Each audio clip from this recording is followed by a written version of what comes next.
All right, you guys, day 4, everybody's favorite, sanding. But between having the right tools and applying a pretty nice thin coat if possible, sanding day doesn't have to be that bad. So let me show you the tools that I use to make this job a lot easier. All right, this one is for big, broad surfaces. Doesn't leave any scratches. It's called the Black Widow sander. You don't need to buy this, but if you're doing a lot of drywall work and you want something that's dummy proof, this is the one. You know, it just basically, what it doesn't do is it won't take the edge down easily. I have to work pretty hard to get rid of that, but it'll broadly sand that really well. So if you're doing a lot of skim coating, large ceilings, this is the tool to have. But if you're only going to buy one sander, this is the one. Just a good old-fashioned pole sander with a head that articulates really well. And for your finish coat, you're gonna want some sponge-backed sandpaper or foam-backed. You can see it's foam, comes on a roll. And the reason this stuff is so good is because it doesn't leave a lot of deep grooves and scratches that paper will use. It doesn't tear like paper does. So most paper sandpapers, that's a little redundant, but they start to get tears and flaps on the edge. And if you're not looking with a light while you sand, what starts to happen is you start leaving all these big grooves from those flaps. Big scratches, you go and paint and you're like, why does my wall look like garbage? It's because you used old typical sandpaper. So the foam back sandpaper is really worth it. For my finish coat of lightweight all-purpose, I'm going to be using 180. It does a really nice job.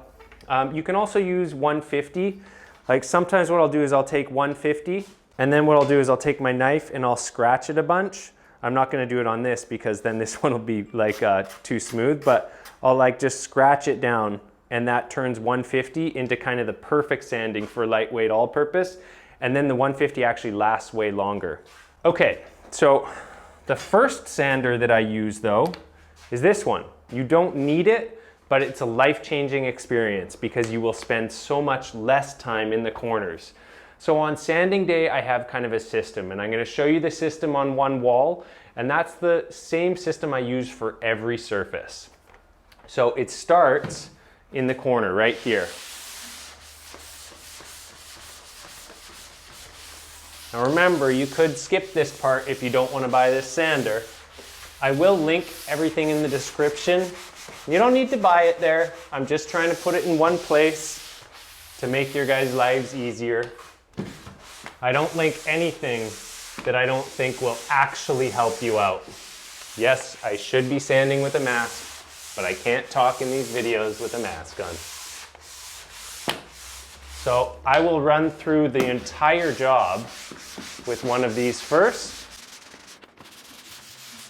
Okay, so for this next one, what I'm going to do is I'm going to go all around the corners. I'm not going right into the corner. I will be just feathering the edge. That's the goal here. Like you can see, this edge is a little bit hard. That'll show through paint. So what we want to do is just burn that edge down. So between using that corner sander and then using this to take the edge down, that corner is already almost done. And then the next thing I'm gonna do is do all the flats and butt joints and then screws. So I'm gonna put my mask on. I think maybe we'll get the camera on a tripod and you can see what that looks like.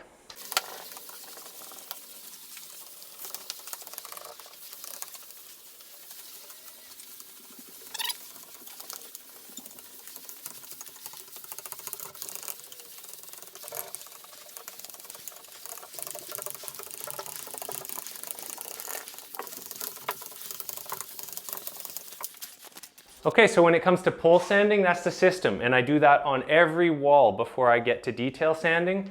Okay, so one thing you guys may not have noticed was that I never sand in a directly straight line, because when you sand in a totally straight line, the edges of your sander will leave deep grooves and lines.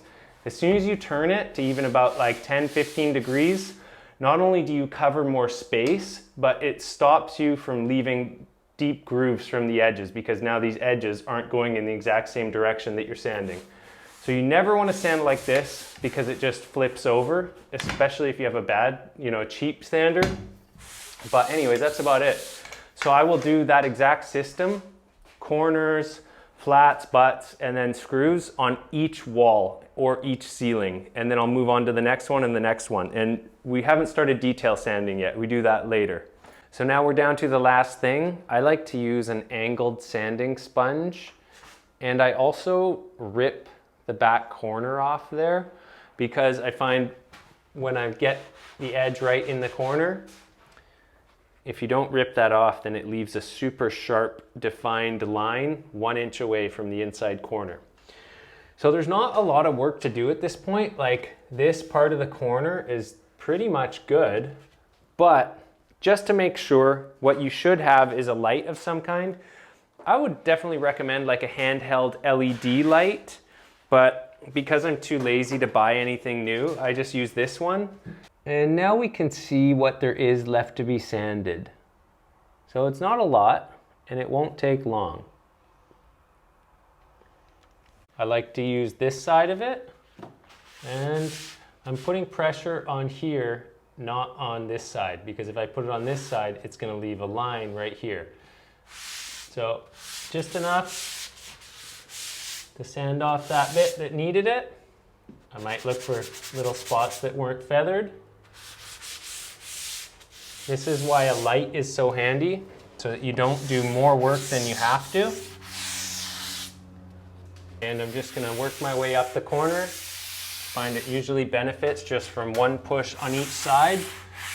And this is why I like that inside corner one on the pole so much, because most of the work is done by the time I get here. And now we've just got up here. So if you did a nice job on those three-way corners, these should be pretty quick and easy. It always takes some fussing, but I just do a little bit of sanding in each one. And you can never get all the way into the corner, so we have a trick for that. And it's just this. You can scrape out that last little bit.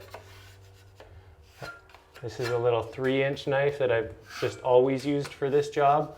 It's got an angle on it. There. Nice, crisp, square corner.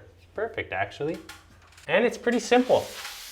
I just go through the rest of the job doing the same thing. So that corner's done. And yeah, that's sanding drywall. It's not fun. You should be wearing a mask to sand drywall. Did I trigger any of you telling you to wear a mask? I'm sorry. I never actually say that in my videos, but if I'm saying things like that, that means I have nothing more useful or constructive to say. It's because the video's done. Go sand your drywall. Hopefully it's not too painful of a job for you, and hopefully this video helped. I want to say thanks for watching. As always, hope your projects are going well, but I hope you're doing even better. Till the next one.